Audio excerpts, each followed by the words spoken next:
Good morning students. आज हम class 4th की हिंदी सुगम व्याकरण के पाठ 1 का अध्ययन करेंगे, जिसका नाम है भाषा। भाषा यानी लैंग्वेज। बच्चों, आपने भाषा के बारे में क्लास 3rd में भी पढ़ा है। आज हम उसे रिवाइज करेंगे। देखिए, पढ़िए और समझिए। सुबह का समय है, पाखी ब्रश कर रही है, इसलिए बोल नहीं पा रही है। वह अपने भाई मन्नू को संकेत इशारा से पंखा बंद करने के लिए कह रही है, लेकिन मन्नू पाखी के संकेतों को समझ नहीं पा रहा है। बच्चों, आप यहाँ एक चित्र देख रहे हो, जिसमें जो पाखी है इशारों से मन्नू को कुछ समझा रही है। क्या कह रही है पाखी? मन्नू क्या कहता है? क्या कर रही हो? मुझे कुछ समझ में नहीं आ रहा है। देखो बच्चों, यदि परस्पर बातचीत न हो तो कितनी मुसीबत का सामना करना पड़ता है।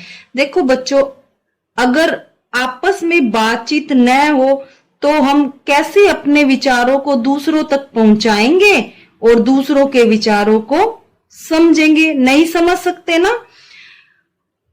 अपने विचारों को दूसरों तक पहुंचाने के लिए और दूसरों के विचारों को समझने के लिए हमें किसकी आवश्यकता होती है?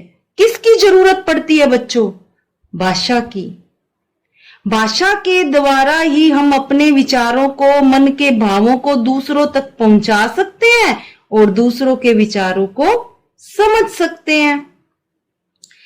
अब पाखी ब्रश करके मन्नू से बोली, मन्नू पंखा बंद कर दो। अच्छा, अब मैं समझा कि आप पंखा बंद करने के लिए कह रही थी। पाखी ने अपने मन की बात बोलकर मन्नू को समझाई और मन्नू सुनकर तुरंत समझ गया, जो कि हम संकेतों से नहीं समझ पा रहा था। इसलिए हम संकेतों को भाषा नहीं कहते हैं। बच्चों, हम संकेतों को भाषा नहीं कहते हैं। जो ये इशारे होते हैं, ऐसे संकेत होते हैं, इनको हम भाषा नहीं कहते। बच्चों, ऐसे इशारे तो हम पशु पक्षियों में भी देखते हैं। क्या आपने कभी जानवरों की बोली को समझने की कोशिश की है?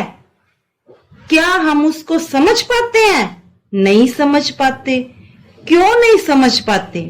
क्योंकि जो जानवरों की बोली होती है वो भाषा नहीं होती। कुछ ही संकेतों को हम समझ पाते हैं, जैसे मुंह पर उंगली रखकर चुप रहने का संकेत करना आदि। समझ गए बच्चों? हम संकेतों को भाषा नहीं कहते। ब्रश करने के बाद पाखी को अचानक ध्यान आया कि आज उसकी दोस्त रीना का जन्मदिन है। पाखी ने अपने मोबाइल में SMS लिखकर रीना को उसके जन्मदिन की बधाई दी। रीना ने उस SMS को पढ़कर पाखी को धन्यवाद दिया। इस तरह हम अपने भावों को बोलकर, सुनकर, लिखकर और पढ़कर प्रकट करते हैं। अतः हम कह सकते हैं कि ऐसा साधन जिसके द्वारा हम अपने मन के भावों को बोलकर या लिखकर प्रकट करते हैं और दूसरों के मन के भावों और विचारों को सुनकर तथा पढ़कर समझते हैं, वह भाषा कहलाती है। बच्चों, समझ आया भाषा किसे कहते हैं? किसे कहते हैं? अपने मन के भावों और विचारों को बोलकर या लिखकर दूसरों तक पहुंचाना और दूसरों के विचारों और भावों को समझना ही भाषा कहलाती है। देखो, जैसे बच्चों, पाखी ने अपने मोबाइल से एसएमएस लिखकर रीना को उसके जन्मदिन की बधाई दी और रीना ने उस एसएमएस को पढ़कर पाकी को धन्यवाद दिया। तो ऐसा हम किसके द्वारा कर सकते हैं? भाषा के द्वारा। अब आते हैं भाषा के रूप पर। भाषा के दो रूप होते हैं, मौखिक भाषा, लिखित भाषा। मौखिक भाषा, जब हम बोलकर अपनी बात कहते हैं और दूसरा उसे सुनकर समझता है, उसे मौखिक भाषा कहते हैं। जैसे हम इन चित्र के माध्यम से समझेंगे। बच्चों, आप ये चित्र देख रहे हो जिसमें दो सहेलियां आपस में फोन पे बात कर रही हैं। एक का नाम सीमा है और एक का नाम निशा। अब हम ये देखते हैं दोनों क्या बात कर रही हैं। देखो, निशा ने सीमा को फोन किया। क्या पूछती है निशा? सीमा, कल तुम स्कूल क्यों नहीं आई थी? सीमा क्या कहती है? कल मुझे बुखार था इसलिए स्कूल नहीं आई थी। अब सीमा निशा से पूछती है, निशा, तुमने शेर और चूहे वाली कहानी लिख ली? तो निशा क्या कहती है? अभी नहीं, मैं कहानी लिखकर तुम्हें ईमेल करूंगी। बच्चों, ऊपर दिए गए चित्र में सीमा और निशा बोलकर तथा सुनकर अपनी बातों को एक दूसरे के पास पहुंचा रही हैं। अतः ये मौखिक भाषा है। मौखिक रूप भाषा का पहला रूप है, क्योंकि बच्चों मनुष्य ने पहले बोलना सीखा फिर लिखना सीखा। बच्चों, ऐसे ही कहानी सुनना और सुनाना भी भाषा का कौन सा रूप है? मौखिक रूप है। लिखित भाषा, जब हम लिखकर अपनी बात दूसरों तक पहुंचाते हैं और दूसरा उसे पढ़कर समझता है, उसे लिखित भाषा कहते हैं। जैसे निशा अपनी दोस्त सीमा को कहानी लिखकर ईमेल करती है और निशा वह कहानी पढ़कर खुश होती है। यहाँ पर सीमा और निशा लिखकर तथा पढ़कर अपनी बातों को एक दूसरे के पास पहुंचा रही हैं। अतः यह लिखित भाषा है। लिखित रूप भाषा का दूसरा रूप है। पहला रूप कौन सा है? मौखिक रूप। और दूसरा रूप लिखित रूप। देखो बच्चों, जब आपके एग्जाम होते हैं तो आपको एक क्वेश्चन पेपर दिया जाता है, तो आप क्या करते हो? उन क्वेश्चंस को अच्छे से पढ़ते हो, समझते हो, फिर उनका आंसर आप अपनी आंसर शीट में लिखते हो। ये भी बच्चों भाषा का कौन सा रूप है? लिखित रूप है। अन्य भाषाएं, विश्व में सैकड़ों भाषाएं बोली व लिखी जाती हैं। जैसे भारत में हिंदी, जर्मनी में जर्मन, जापान में जापानी, चीन में चीनी, रूस में रूसी, फ्रांस में फ्रेंच और इंग्लैंड में अंग्रेजी बोलते हैं। भारत की राष्ट्रभाषा हिंदी है और अंतर्राष्ट्रीय भाषा अंग्रेजी है। बच्चों, आप सबको पता होगा हमारी राष्ट्रभाषा, हमारी राजभाषा कौन सी है? हिंदी है। जो हिंदी दिवस है हम सब कब मनाते हैं? कब मनाते हैं बच्चों? 14 सितंबर को। आपको पता है ना बच्चों, 14 सितंबर को क्या मनाया जाता है? हिंदी दिवस मनाया जाता है। आगे है लिपि। भाषा को लिखने के लिए निश्चित किए गए चिन्हों को लिपि कहते हैं। बच्चों लिपि, लिपि किसे कहते हैं? लिखने के ढंग को या तरीके को। देखो बच्चों, हर भाषा को लिखने का तरीका या ढंग अलग होता है। अब हिंदी भाषा को लिखने का तरीका अलग है, अंग्रेजी भाषा को लिखने का तरीका अलग है। तो जो भाषा को लिखने के लिए निश्चित गए गए चिन्ह को क्या कहते हैं? लिपि कहते हैं। प्रत्येक भाषा की अपनी लिपि होती है। प्रमुख भाषाओं की लिपि इस तरह है। संस्कृत, हिंदी और गुजराती की लिपि कौन सी है? देवनागरी। अंग्रेजी भाषा की लिपि रोमन। पंजाबी भाषा की लिपि कौन सी है? गुरुमुखी। उर्दू भाषा की लिपि फारसी। और बंगाली भाषा की लिपि कौन सी है? बांग्ला।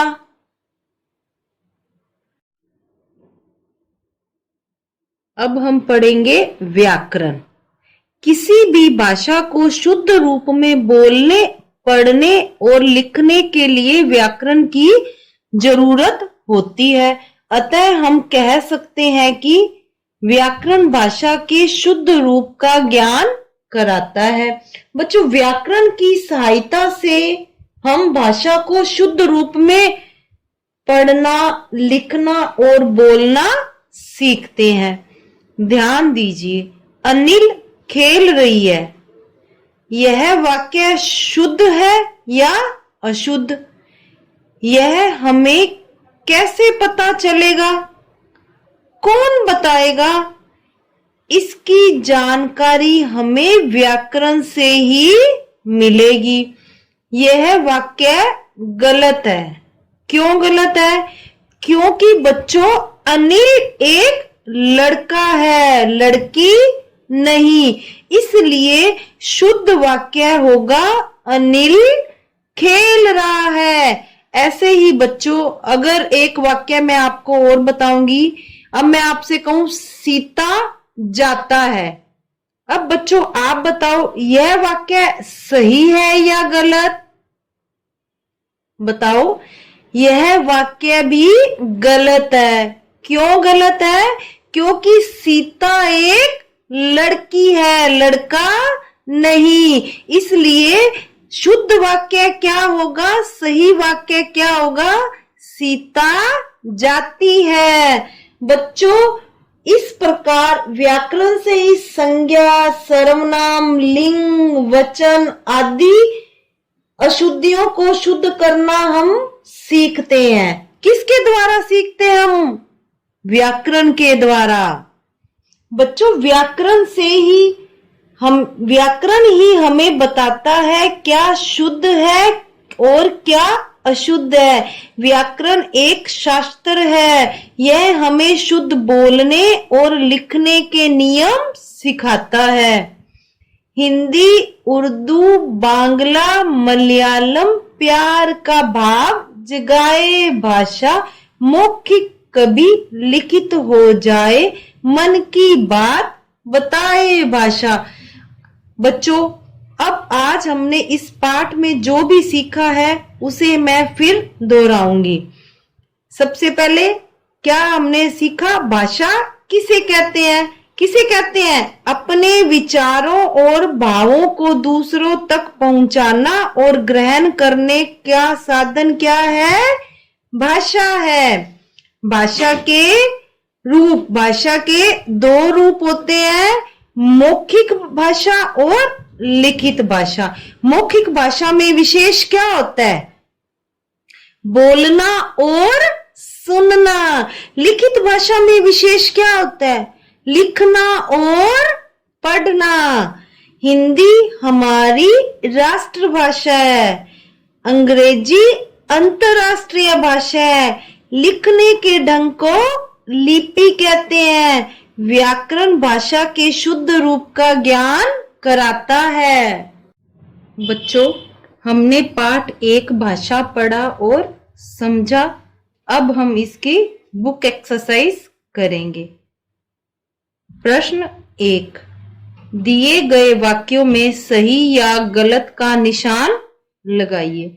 बच्चों, नीचे कुछ वाक्य दिए गए हैं, उसे हम अच्छे से पढ़ेंगे ध्यान से, और जो सही वाक्य है उस पे सही का निशान और जो गलत है उस पर गलत का निशान लगाना है। सबसे पहले क, संकेतों को भी भाषा कहते हैं। संकेतों को भाषा कहते हैं? नहीं। तो यहां क्या आ जाएगा? गलत का निशान। हमारी राष्ट्रभाषा हिंदी है। हमारी राष्ट्रभाषा कौन सी है? हिंदी है। ये वाक्य सही है, तो यहां क्या आ जाएगा? सही का निशान। ग, भाषा एक व्यक्ति के मन के भावों को दूसरे व्यक्ति तक पहुंचाती है। ये वाक्य भी क्या है? सही है, क्योंकि भाषा क्या है? एक व्यक्ति के मन के भावों को दूसरे व्यक्ति तक पहुंचाती है। तो इसके सामने भी कौन सा निशान लगा देंगे? सही का। घ, पिताजी कहानी सुना रहे हैं। यह भाषा का लिखित रूप है। बच्चों, मैंने आपको बताया था कहानी सुनना और सुनाना कौन सा रूप होता है भाषा का? मौखिक रूप होता है, लिखित रूप नहीं होता। तो यहां इसके सामने कौन सा निशान लगा देंगे? गलत का। मौखिक रूप भाषा का दूसरा रूप है। मौखिक रूप भाषा का कौन सा रूप है? पहला रूप है, क्योंकि मनुष्य ने पहले बोलना सीखा फिर लिखना सीखा। तो मौखिक रूप भाषा का दूसरा रूप है? नहीं, पहला रूप है ना। तो इसके सामने क्या आ जाएगा? गलत का निशान। प्रश्न 2, दी गई भाषाओं की उचित लिपि में सही का निशान लगाइए। गुजराती। बच्चों, गुजराती भाषा की लिपि कौन सी है? कौन सी है? देवनागरी। देवनागरी के सामने सही का निशान। अंग्रेजी भाषा की लिपि कौन सी है? रोमन या गुरमुखी? कौन सी है? रोमन। तो रोमन के सामने क्या लगा देंगे? सही का निशान। उर्दू। उर्दू भाषा की लिपि कौन सी है? बांग्ला या फारसी? फारसी। फारसी के सामने सही का निशान। पंजाबी। पंजाबी भाषा की लिपि कौन सी है? गुरमुखी, गुरमुखी या फारसी? गुरमुखी। गुरमुखी के आगे कौन सा निशान आ जाएगा? सही का निशान। प्रश्न 3, दिए गए शब्दों की सहायता से वाक्यों को पूरा कीजिए। बच्चों, ये आप देख रहे हो, कुछ अपने को शब्द दिए गए हैं, हमें उनकी सहायता से इन वाक्यों को पूरा करना है। सबसे पहले वाक्य कौन सा है? गाना सुनना भाषा का रूप है। गाना सुनना भाषा का कौन सा रूप है? मौखिक रूप। यहां क्या लिख देंगे? मौखिक।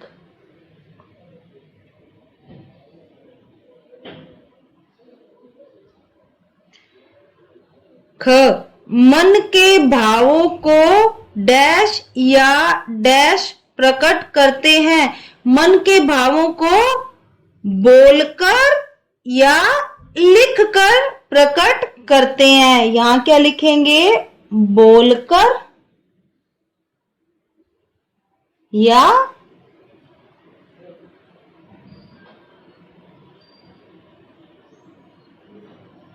लिखकर।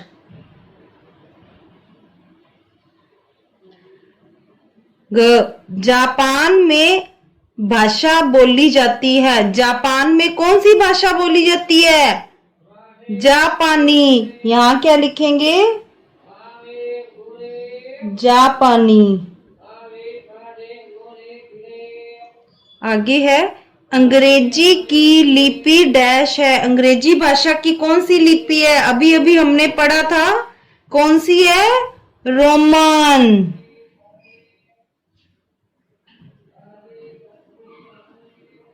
डैश अंतरराष्ट्रीय भाषा है। कौन सी है अंतरराष्ट्रीय भाषा? अंग्रेजी। यहां क्या लिखेंगे? अंग्रेजी। डैश भाषा के शुद्ध रूप का ज्ञान कराता है। हमें भाषा के शुद्ध रूप का ज्ञान कौन कराता है? व्याकरण। तो यहां क्या लिखेंगे? व्याकरण।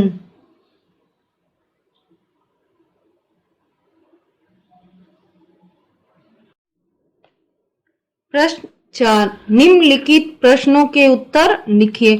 बच्चों ये जो प्रश्न उत्तर हैं आपको अपनी 2 लाइन वाली कॉपी में करने हैं और सुंदर सुंदर राइटिंग में करने हैं।